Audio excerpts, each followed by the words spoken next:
In tonight's cover story, the blueprints for the barn. A Chicago antique map dealer has recently come into possession of the original architectural plans for the old Chicago Stadium. Now, at the time, it was the largest indoor area in the world. But as WGN's Mike Lowe reports tonight, that only scratches the surface of the stadium's significance. Southsiders don't need a map to find the former Spiegel Catalog Warehouse, a brick behemoth anchored on 35th and Racine. So we are in New World Cartographic, which is an antique map and print gallery in Bridgeport. We're in the Bridgeport Arts Center. Inside of the reimagined building, there is a fourth-floor appointment-only shop overlooking the Chicago skyline. 40-year-old Sammy Burke knows his job is as rare as the prints he displays. Really, there's probably about maybe 50 other people like me throughout the world that really just focus and specialize in dealing in antique maps and prints. Antique map dealer sounds like the daytime disguise of a treasure hunter. They ask me if I'm something along the lines of an Indiana Jones or if I'm searching for and selling old pirate maps. In a sense, the real treasure is the map and print collection itself, heavy on Chicago history. What are some of your coolest Chicago pieces? We've had a lot of great Chicago pieces over the years. Right now, some of my favorites are a bird's eye view of Chicago from 1874, 3 years after the Chicago fire. And then right now, probably my favorite piece is a set of 13 architectural prints for the old Chicago Stadium. These are perhaps the best preserved and possibly the only existing architectural plans for one of the most important buildings in Chicago history. Why is this a significant find? A lot of times plans like these, when they're not really in use anymore, especially after the building's been demolished, they sometimes just kind of disappear. One of Burke's customers discovered the blueprints tucked inside of a flat file cabinet at an estate sale. Linen back paper. Burke bought them and had them linen backed. It allows it to lay flat. It's an archival process, non-acidic, and it will really help the piece last generations. Now they're on display. This is what's called a cross-section. We're looking right through the stadium. Yeah, we essentially have two cross-sectional views, but this one here I absolutely love because of the amount of detail that's in there. And when you look at it, you really kind of get the sense for what it looked like inside the stadium. The prints are pieces of artwork that convey scientific knowledge, math and measurements. It goes in so much detail, even down to just the door studs and the width of wooden planks. And in some cases, you can see hand annotations that the builders and the architects were using in the design. Some of the stairs where they note that the wood trim was used, they used birch at the time.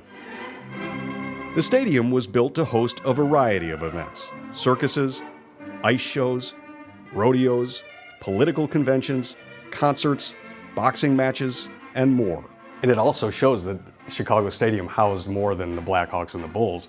There were all kinds of events that happened. Oh my God, looking into it, I was amazed. There were circuses, there were 6-day cycling races, which were really popular.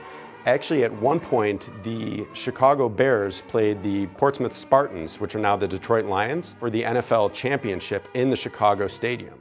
It earned the nickname the Madhouse on Madison, but because there were no VIP sections, it could have been known as the Melting Pot on Madison. It was one of the few places in America where you could go where you could have mass numbers of both white and black, in this case Chicagoans, come together under one roof for a common sporting event.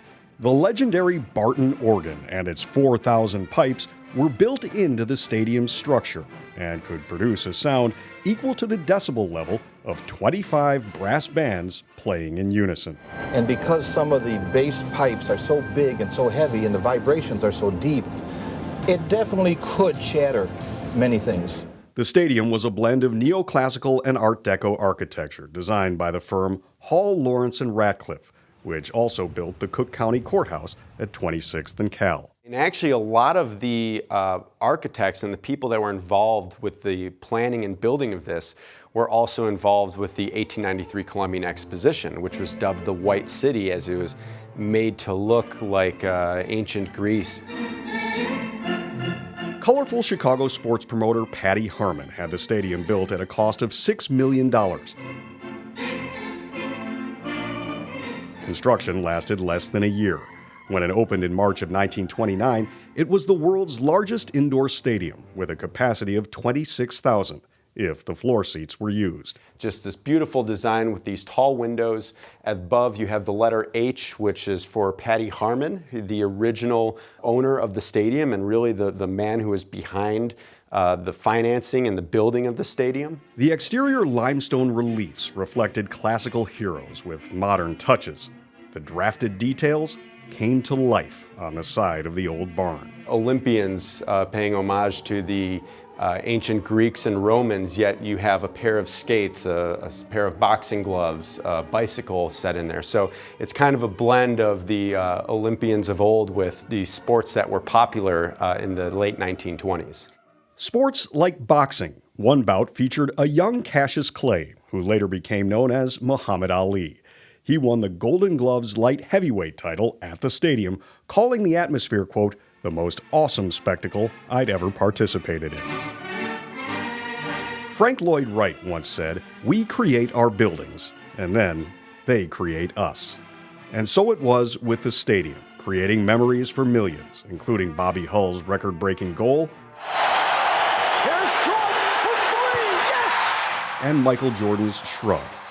The stadium as significant as the spectacles held within it. These are as close as we can get to the original blueprints. I haven't been able to find anywhere where these original blueprints are held.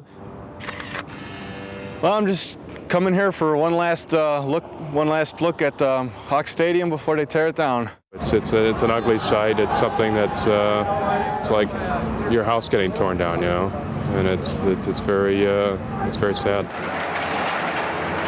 The Chicago Stadium was demolished in 1994 and replaced by the United Center.